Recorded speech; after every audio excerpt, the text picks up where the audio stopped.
Hi friends, ఈ video తీయడానికి గల కారణం ఏంటంటే కువైట్లో ఉండేవాళ్ళు చాలామంది కూడా మెడిసిన్ కువైట్లో దొరక్క ఇండియా నుంచి మెడిసిన్ తెప్పించుకుందాం మన స్నేహితులు కానీ చుట్టాలు కానీ వస్తున్నప్పుడు అనుకున్న వాళ్ళకి మెడిసిన్ అయితే ఎయిర్పోర్ట్లో అయితే అలౌ చేయక అక్కడ ఆపేస్తున్నారు. ఆపినప్పుడు ఆ మెడిసిన్ వేస్ట్గా అయితే వృధా అయిపోతుంది. కువైట్లో ఉండే వాళ్ళు మెడిసిన్ కావాల్సిన వాళ్ళు ఇబ్బంది పడుతున్నారు.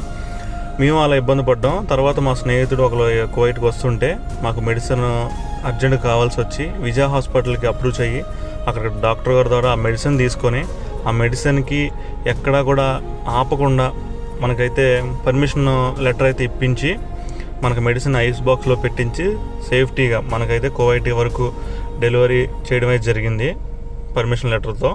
మన స్నేహితుడు అయితే మార్నింగ్ ఎయిర్పోర్ట్లో దిగాడు. మెడిసిన్ అయితే మన చేతికైతే ఈరోజు వచ్చింది. సో మేమైతే చాలా హ్యాపీగా ఉన్నాం. అలా ఎవరైనా ఇబ్బంది పడే వాళ్ళు ఉంటే రాయచోట్లోని విజయ హాస్పిటల్ అయితే సంప్రదించండి. డాక్టర్ గారి పేరు యుగంధర్ అనమాట. ఆయనకి ధన్యవాదాలు అయితే మేము తెలుపుకుంటున్నాం. Thank you so much.